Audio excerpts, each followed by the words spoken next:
So in this talk, I hope to convince you that biodiversity should be part of your environmental management system, because biodiversity is important, it's deteriorating fast, it's a risk to your business, and it needs to be managed. So a little bit about me. I'm Bruce Harper. I'm an environmental consultant with Antaris Consulting based in Limerick. We provide training and consulting services, and we are experts in management systems. So my talk will highlight what's happening globally and on the island of Ireland, and hopefully convince you of the need for action.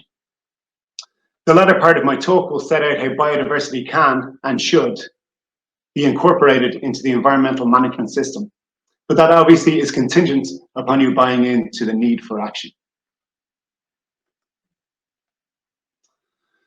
So the Intergovernmental Science Policy Platform on Biodiversity and Ecosystem Services, IPBES, it's basically the IPCC for biodiversity. They produced a report last year, the 2019 Global Assessment Report, which represents the best available expert evidence. It's the most comprehensive assessment of its kind, and it describes nature's decline as dangerous and unprecedented.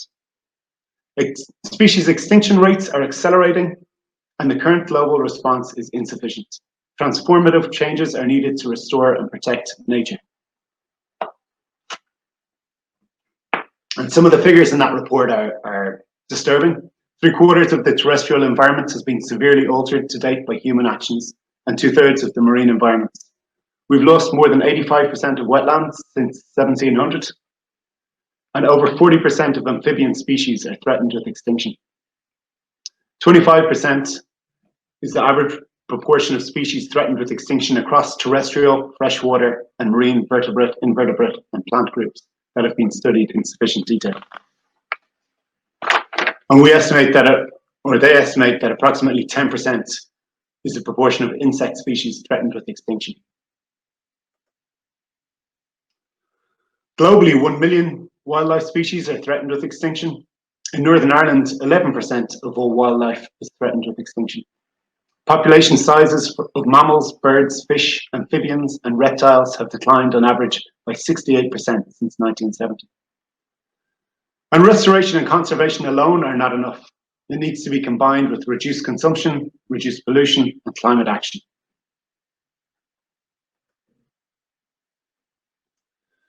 The World Conservation Monitoring Center calculates that 35% of global food production is in some way dependent on animal pollination by volume. And pollinators are in decline all around the world, putting at risk global food security. Another report that came out this year, the WWF report, describes the serious declines as a flashing red warning sign of systems failure. Another report, the State of the World's Plant and Fungi 2020 report by the Royal Botanic Gardens in Kew, estimates that 2/5 of the world's plants are at risk. One of the co-authors, Dr. Owen Lettice from UCC, states, "We live in a time of unprecedented biodiversity loss. Our report sheds light on the extinction risk of plants and global fungi, with 2 in 5 plants now at risk of being wiped out."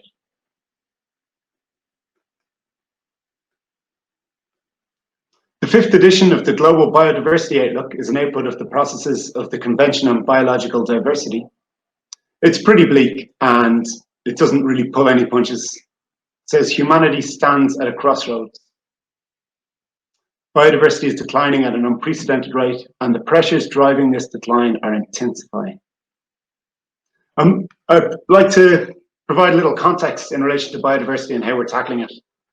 Ireland signed up to the Convention on Biological Diversity in 1996.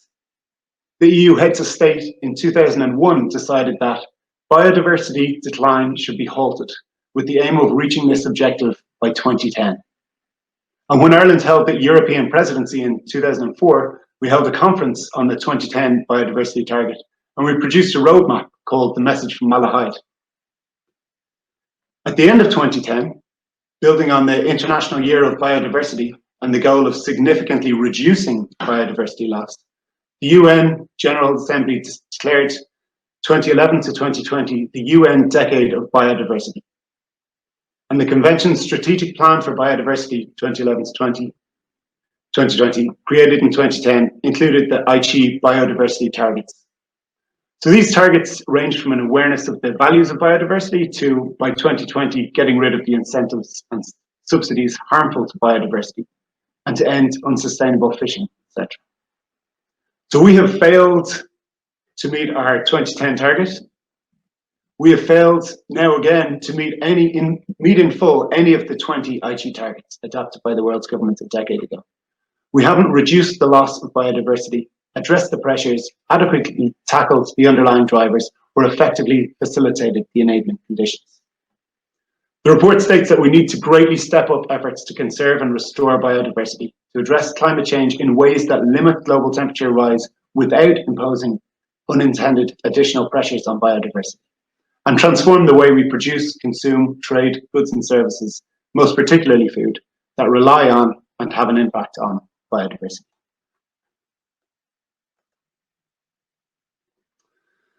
So in 2019, Ireland declared a climate and biodiversity emergency.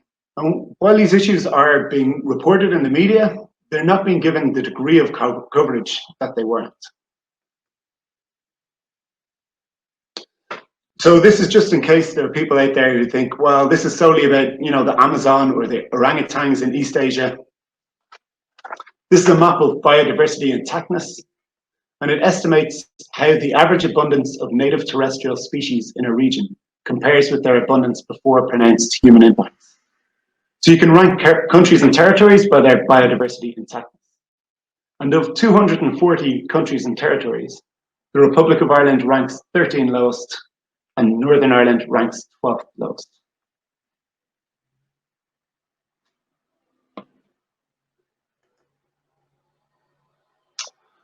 So what about Ireland? Ireland has an excellent vision for biodiversity. That biodiversity and ecosystems in Ireland are conserved and restored, delivering benefits essential for all sectors of society, and that Ireland contributes to efforts to halt the loss of biodiversity and the degradation of ecosystems in the EU and globally.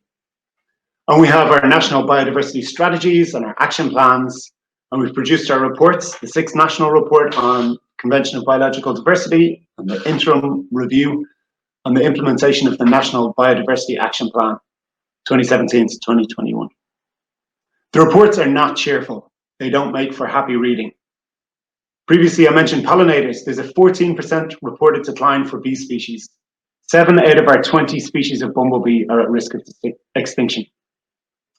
Overall in Ireland, 85% of habitats are reported as being in unfavourable status, with 46% demonstrating ongoing declines. And even of the habitats that we protected under the Habitats Directive, 91% of the listed habitats were assessed as being in unfavourable conservation status. So just a quick recap. We've established that biodiversity is in a bad way globally, and it's getting worse and fast. And we've seen that things have also degraded locally here in Ireland, and that our methods of protecting the habitats are ineffective.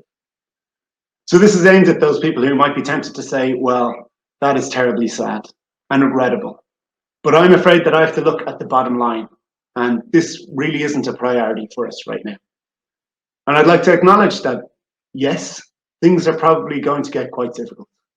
For most people, with the COVID global pandemic, and then the looming economic effects in its aftermath, and then of course climate change, and now biodiversity as well.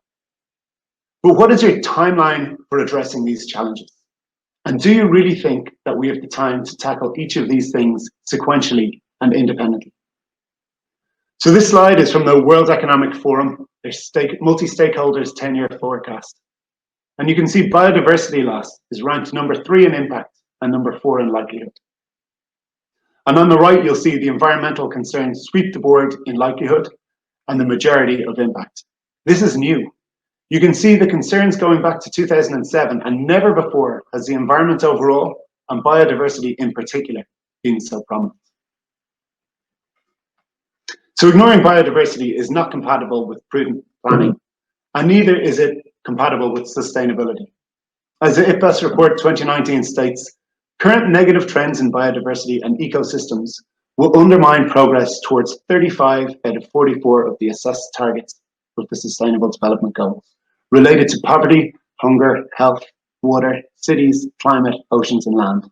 Loss of biodiversity is therefore shown not only to be an environmental issue, but also a developmental, economic, security, social and moral issue as well. Ecosystem degradation, human encroachments on ecosystems, loss of natural habitats and biodiversity can also increase the risk of the emergence and spread of infectious diseases. And COVID-19 shows us that these diseases have dramatic impacts, not only on loss of life and health, but across all spheres of society.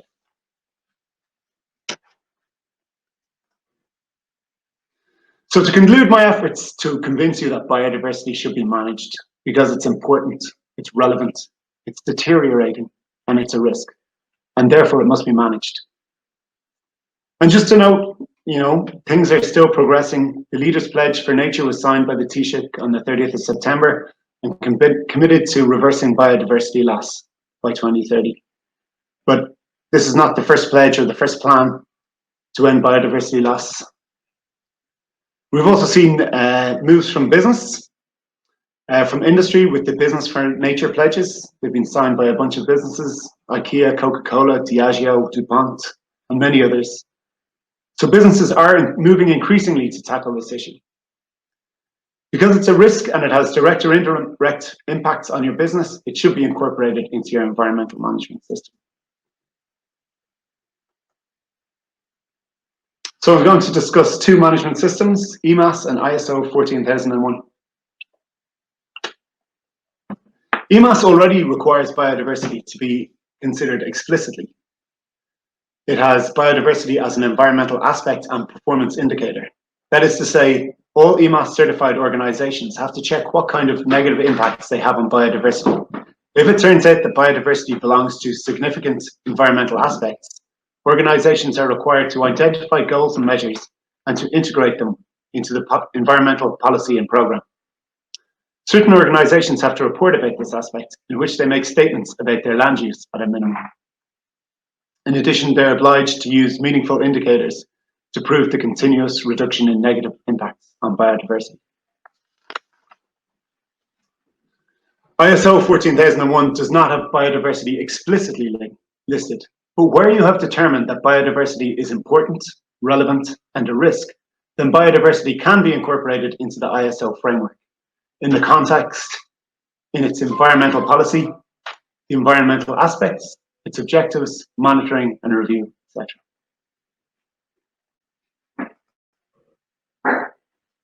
So once the relevance of the biodiversity aspect has been established, the business must define its current status with an environmental audit. And based on the results of the environmental audit, concrete and where possible, quantifiable goals need to be defined by the organization, along with the measures required to achieve them. At the beginning of the process, many businesses will find during their environmental audit that they know very little about the relevance of biodiversity for their business and the effects of their business on biodiversity. The next step will be for them to develop goals and measures, close the information gaps so that correct priorities can then be set. Organizations need to determine the significance of biodiversity and put in place management objectives and measures.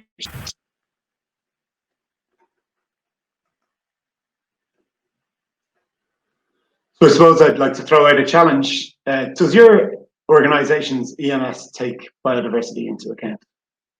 So biomass, for example, it might look good when viewed solely on CO2 grounds, but a wider biodiversity aware view might consider the origin of the biomass. Is monoculture trees displacing a rich habitat? Is that suitable? Is that desirable? Have you systematically investigated the organization's effects on biodiversity? Do you use mitigation hierarchy, avoiding, reducing, restoring, and compensating? Do you have auditable goals and measures? Do you have meaningful data and indicators? And then this is a global issue. So thinking globally, but acting locally, what about your business premises? Look at the grounds of your company. What level of priority is assigned to biodiversity? For example, wildflower meadows and native planting instead of more sterile lawns. There's reduced costs with maintenance, mowing, trimming, weed killers and fertilizers. It's win-win, but may need to adapt to a more natural or wild aesthetic. So a quick recap, biodiversity, It's important, it's relevant, it's a risk, and it needs to be managed.